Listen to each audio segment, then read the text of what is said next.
Welcome to the Unitarian Universalist Church in Eugene, where, empowered by love, we transform ourselves and serve our world. Our guest minister today is the Reverend Jill McAllister from the Unitarian Universalist Fellowship of Corvallis. My name is Suzanne Giordano. My pronouns are she, her, and I'm the collaborative pianist. Also with me today are worship associate Bob Serintz and vocalist Izzy Kreka. And behind the scenes, controlling our technology, is Kat Johnson. Welcome to worship. Welcome to this time of exploration, deepening, and meaning-making. Whether this is your first time with us or your 1000th, you are welcome here. Before we get into our worship time, we do have a few brief announcements. For those of you that had recurring donations set up anytime before July 1st of this year, we have transitioned into a new online payment processor, and those recurring donations did not transfer over. If you have questions about whether you need to set up a new transaction, you can reach out to accounting at UUCE.org. If you'd like us to set up the transaction for you, you can fill out the online giving form that is being dropped into the chat right now. Our incoming settled minister, Rev. Jennifer Youngson-Rue, has asked one thing of us, her new congregation, as a way to prepare for her coming to be our settled minister. And that is to enroll in the program Beloved Conversations. As many of us as possible, please sign up for this program. If anyone is needing a sliding scale scholarship to participate, they should email treasurer@uueugene.org. The link for registration can be found in the weekly connections and is also being dropped into the chat right now. Rev Jen is also providing some emergency pastoral care for us, and that is the only thing she is doing until she officially starts on August 1st. Please call the church phone number and select extension 1 to reach that voicemail box. To anyone who's visiting us today, we welcome you. We'd love to hear from you and invite you to fill out the visitor form as you feel called to do so. The link is being dropped in the chat right now. Now, let us settle in to our time of worship. The chalice lighting was written by Lisa Doge. Why a flaming chalice? The question comes. It's the cup of life, we answer. A cup of blessings overflowing. A cup of water to quench our spirit's thirst. A cup of wine for celebration and dedication. The flame of truth, the fire of purification, oil for anointing, healing. Out of chaos, fear, and horror. Thus was the symbol crafted a generation ago. So may it be for us in these days of uncertainty, sorrow, and rage. And a light to warm our souls and guide us home. We come together each and every week, bound not by a creed or a mutual desire to please a God or many gods, yet we are drawn together by a belief that how we are in the world, who we are together matters. Together with the knowledge that love, not fear, can change this world.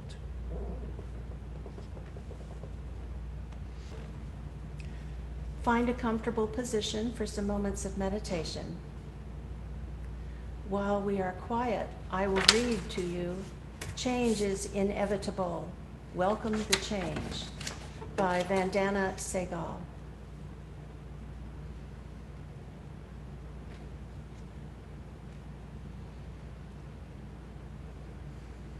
Life is the result of a series of changes from birth to death. Be it physical, emotional, career, or relationship, change is inevitable and is synonymous with life and growth. The life we lead today is the result of the acceptance of change by nomadic peoples. They set before us an example that if we want to survive, we need to accept the change. So don't resist it. Resistance only causes pain. And although change is inevitable, you can only change yourself and not the whole world. So let things move in a realistic flow that comes naturally for yourself and for others. To go with the wind is the easiest way of survival. The trees that bend down against the storm survive, while those that try to stand erect get uprooted. You alone can't change the whole world, and if you will not adjust, you will be left alone among the crowd. So change your viewpoint and enjoy the change. There are certain things which are beyond your control, like you can't challenge the changing climate. You just adjust yourself according to that. Apply the same rule to your life. Never complain, fret, or be angry if things are not moving according to your choice. Have patience, and gradually you will get accustomed to the new change. And pray, God, grant me the serenity to accept the things I can't change, courage to change the things I can change, and wisdom to know the difference. This will strengthen your inner power to accept the inevitable. Life, the universe, and everything which we experience is changing constantly. Change is life, and if you want to live and enjoy, then accept the change. Remember, you can't move forward if you are not willing to accept change. Good morning, friends. It's good to see you again, and I give you my congratulations on your calling a new minister who I know a little and look forward to getting to know better. I'm happy to be able to share and worship with you today. The reading before the sermon comes from some writing I did during the pandemic year, and it's part of describing a process of daily practice I started during the pandemic. In our congregation in Corvallis, when things shut down, like everyone else, we thought about what we wanted to do and how we could do it to stay connected, even though we were going to be isolated and distanced from one another. So we began this process, which became called daily practice, for cultivating inner nobility and steadiness, according to one Buddhist teacher.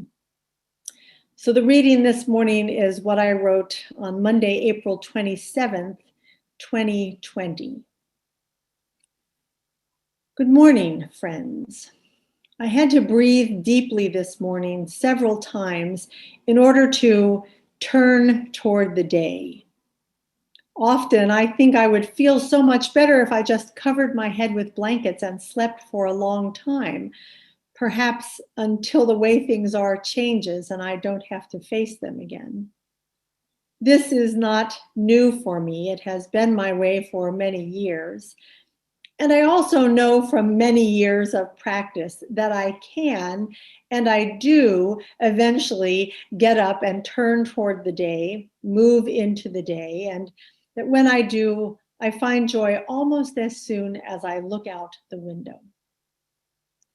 Practice is the willingness to try again, to start again, to be exactly where you are and start there again and again.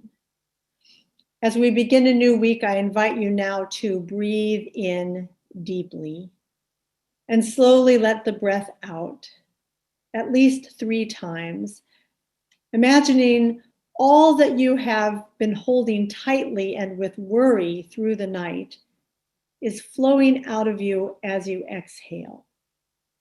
With each in-breath, allow yourself to smile. Feel your breath help you smile. After 3 good breaths in and out, turn.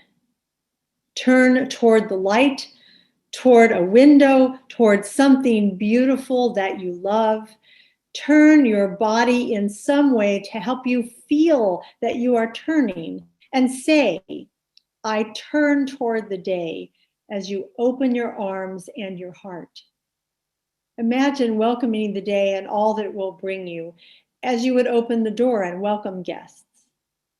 If you can, think of several things you are grateful for, and then bring to mind people who are suffering from sickness and loss, or with worry about how to take care of themselves and their families.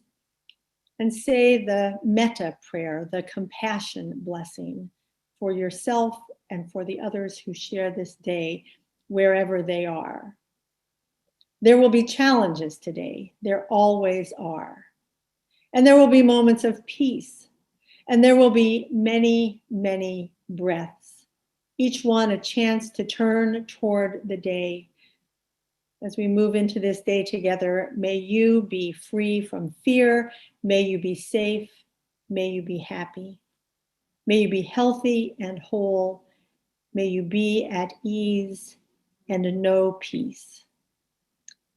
Sending love to you all.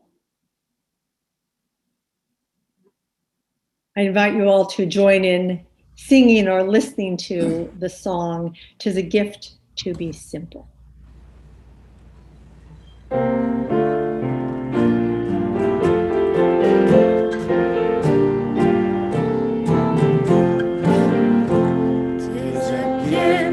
Simple, 'tis a gift to be free, 'tis a gift to come down where we ought to be. And when we find ourselves in the place just right, 'twill be in the valley of love and delight. When true simplicity is gained, to bow and to bend, we shan't be ashamed. To turn will be our delight, till by turning we come round right. Gift to be simple, 'tis a gift to be free, 'tis a gift to come down where we are to be. And when we find ourselves in the place just right, 'twill be in the valley of love and delight. When true simplicity is gained, to bow and to bend, we shan't be ashamed. To turn will be our delight, till by turning we come round right.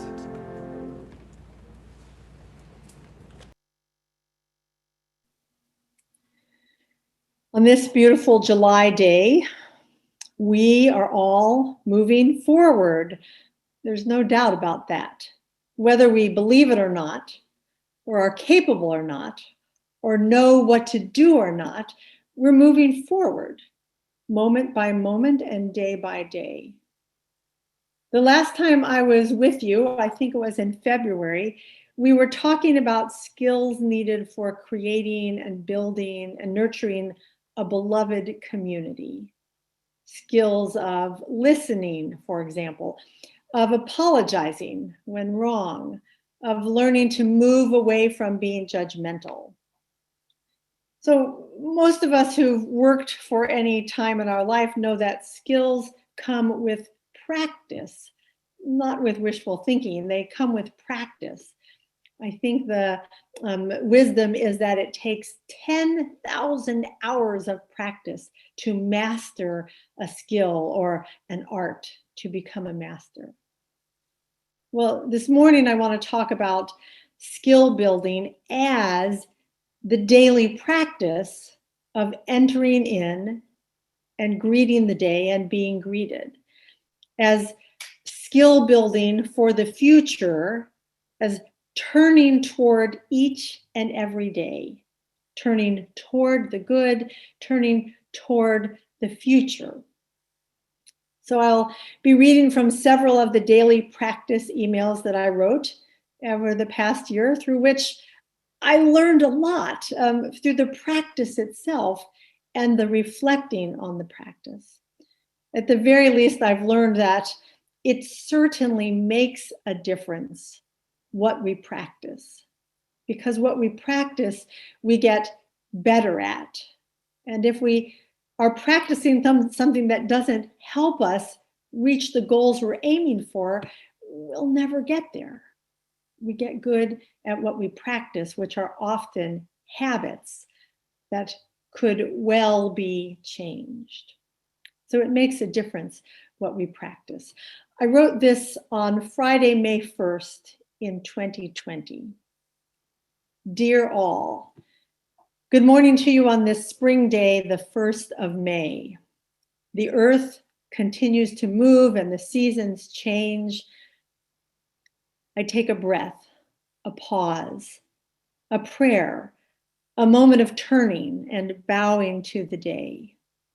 Each is a way to say thank you for life, for every day and the treasures that it brings.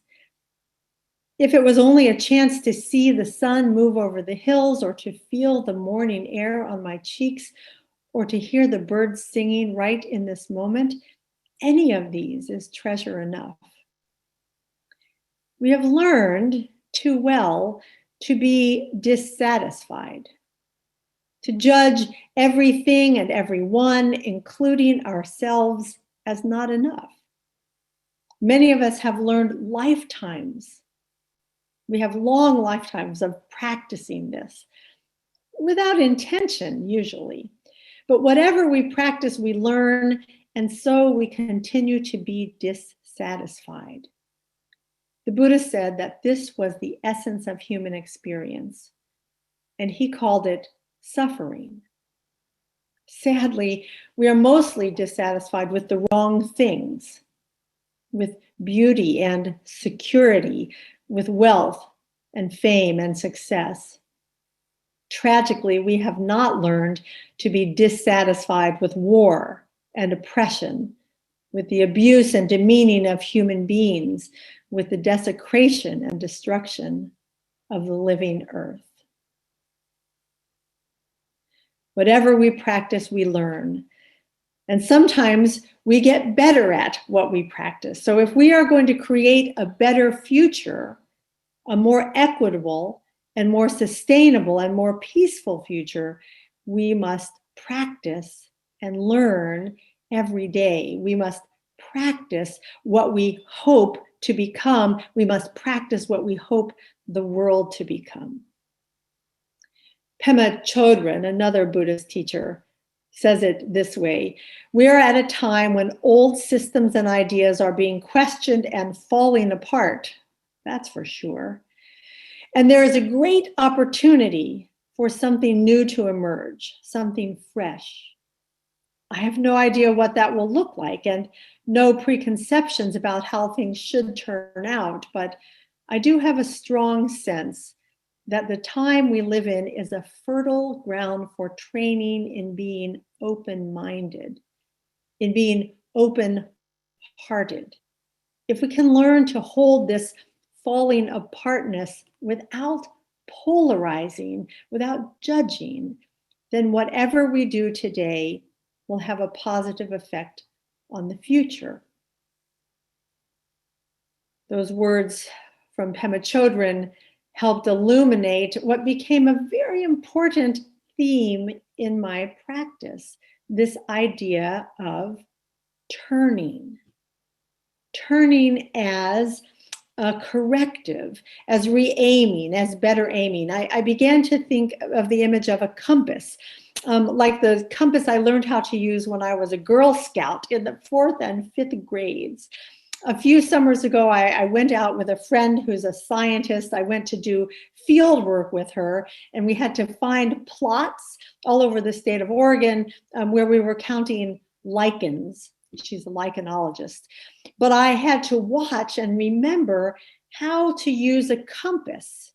Sometimes we use GPS, but sometimes we use the compass. And I remember that you aim a compass, you line it up, and then you move along your line, but logs get in the way and there are ravines and you have to move around and you change your direction, and then you have to pull up your compass and you have to correct again and re-aim. We're always not going in a straight line, but sort of going like this, and we're constantly needing to make that corrective to be back moving in the direction that we're hoping to move. This image for me as of turning as a corrective became my way of understanding daily practice.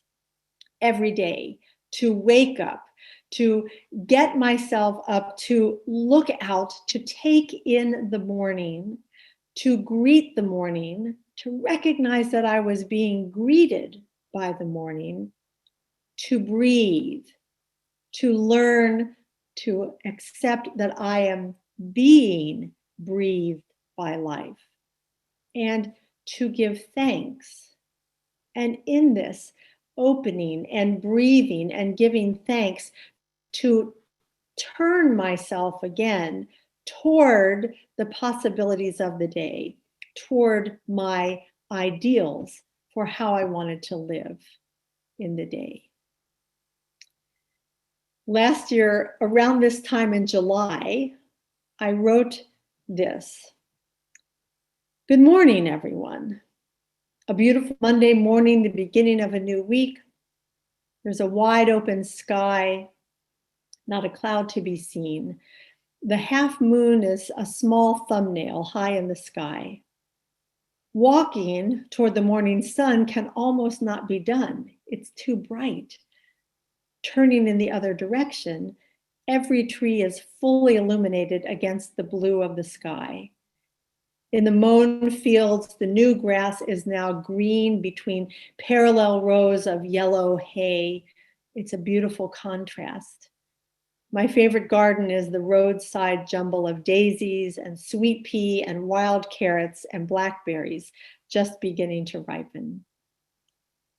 We begin this summer day and we begin again the practice of arriving where we are, noticing life and breath and giving thanks. As you breathe, give thanks for the gift of each breath. Turning into the sun or toward the sky or toward the sun-illumined field or toward my heart, there are many ways to turn and greet the day. As I turn toward the day, I hear these words from James Baldwin. Not everything that is faced can be changed, but nothing can be changed until it is faced. May we breathe, give thanks, and turn to face the world once again. Sending love to you all, which is how I ended every one of those emails that I send out. Every day the world turns and we turn with it. We are turned. And every day we are invited to turn toward the world and also to turn toward love and toward kindness. In doing this, we turn toward the possibilities, which is what the future is made of. So we make the future, we move forward into the future day by day, breath by breath. We're always practicing to move into the future. We're practicing what we want the future to be. For me, this is what the spiritual life is. This is what spirituality means, spiritual practice means. This constant practice of reorienting the heart, the mind. For example, in this year, I've learned and practiced as I've lived. I've learned that for white people like myself, the spiritual life is continually to turn toward non-white voices as much as possible.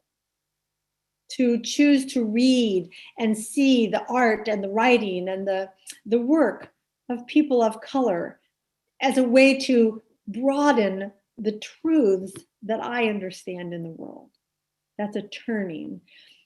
it means also to turn to the past and go back and, as someone has said, to go back and fetch what you've forgotten.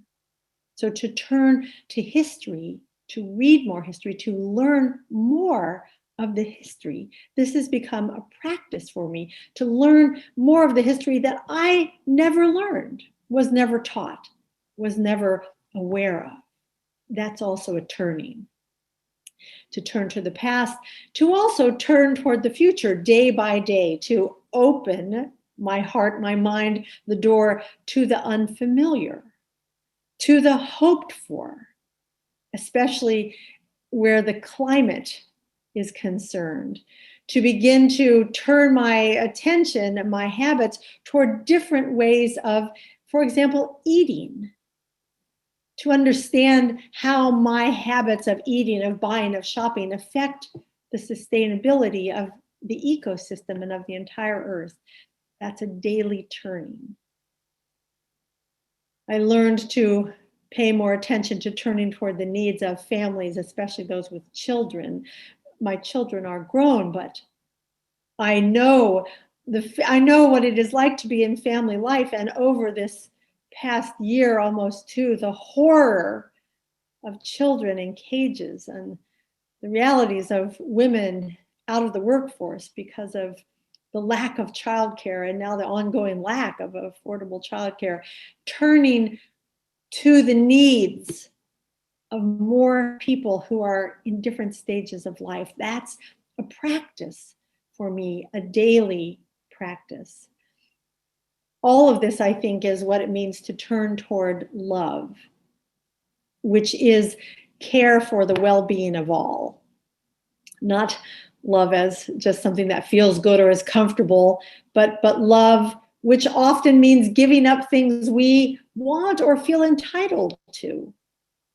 If we think of acts of love as what we are building the future out of, practice by practice, breath by breath.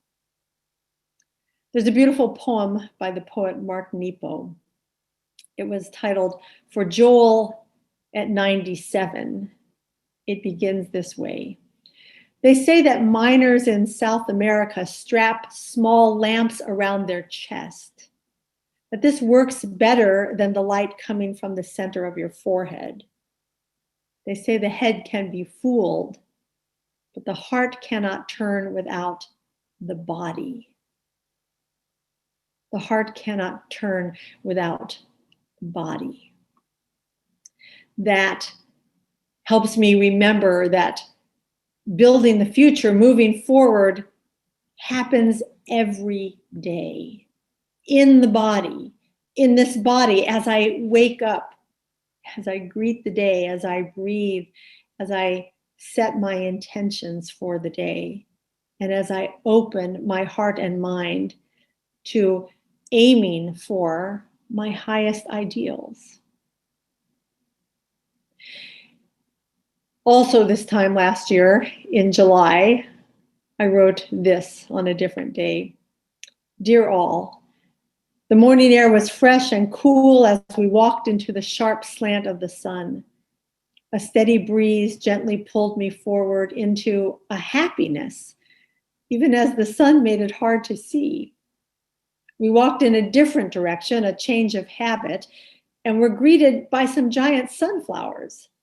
Sometimes it's so worth it to make a change. Coming back, we followed our long shadows on the street. Now I'm pondering words from a translation of the 24th Psalm by Stephen Mitchell. He wrote it this way: their strength is in their compassion. God's light shines through their hearts. Their children's children will bless them, and the work of their hands will endure. A few weeks ago, one of our justice teams offered this question: what stories will you tell about how you responded to the challenges of this time? What stories will be told about you? There is room for gratitude in these challenging days for the ways they help us change some of our habits, examine our lives and our needs, focus on how to be together and how to help when it's not easy and when it is sometimes dangerous.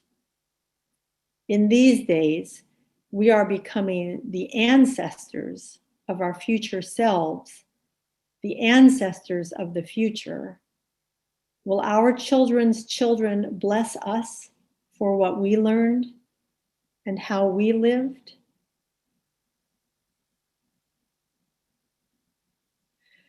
The future, however we imagine it, does not simply arrive. It is never merely an extrapolation of the present.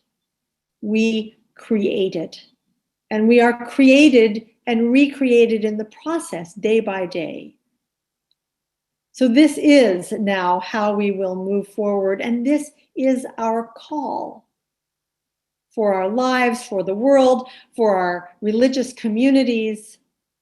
We're called to practice what we aim for, to practice what we hope for, what we imagine, to practice daily, to practice as part of the process of giving birth to the new, to the coming, to what is needed, to find ourselves always in the present, that daily practice of breath, of awareness, and thereby to help ourselves respond in the best ways possible so that in the future, when we look back, when our stories are told, we will discover that we truly have helped to build a better world.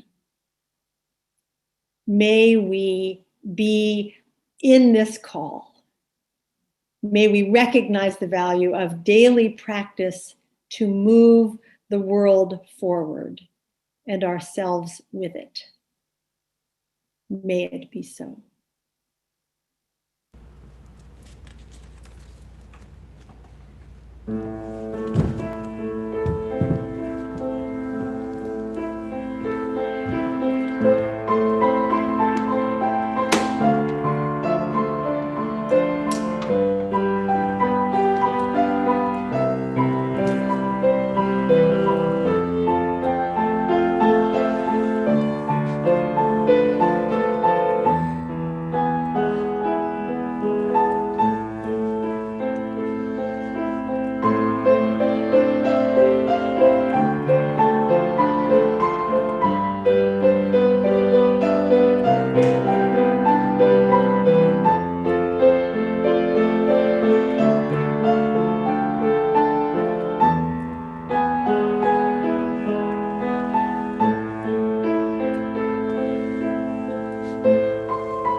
I invite you now to take another good deep breath and enter into this time of sharing. Allow yourself to let go of distractions and be present to the truths of your life, at least some of the truths. What sorrows and fears are present? What joys and beauty are present? Allow yourself a moment of discernment to acknowledge which things are the most important and which things are not the most important. Breathing into our own truths, into the way things are in us, may we remember that we come from many different places and experience of life so that we have different perspectives and different priorities.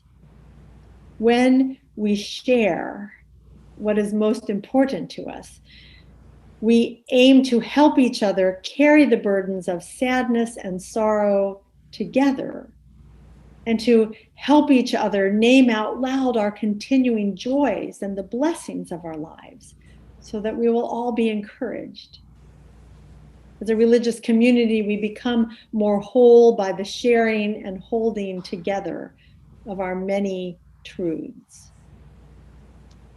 And so I invite you now to share the joys and the sorrows that are most important in your life this morning, those things which are helping you to live to your ideals, to live your way into the future that we dream of, the joys and sorrows of your lives.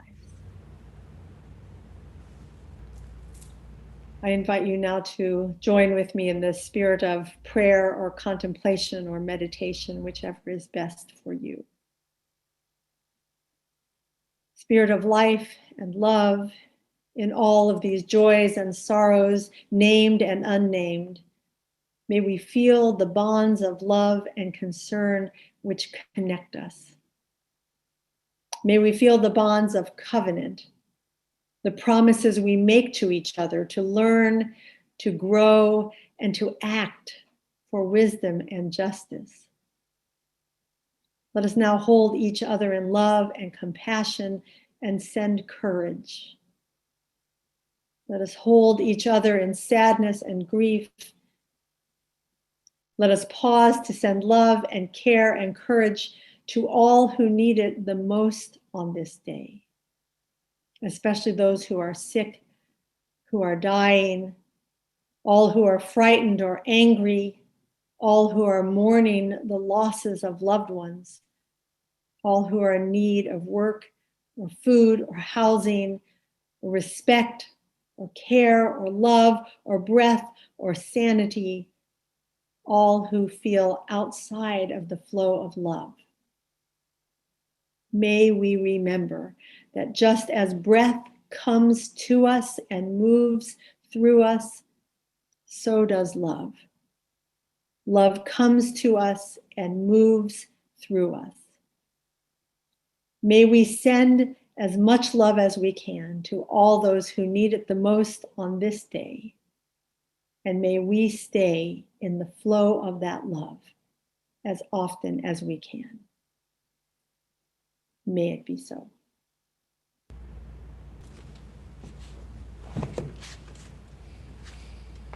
As Izzy extinguishes our chalice, let me read our benediction by Eric Walker Wickstrom. As we leave this service, let us remember that we are doing the work of the congregation. When we do the work of the congregation, we touch lives. When we touch lives, we change the world.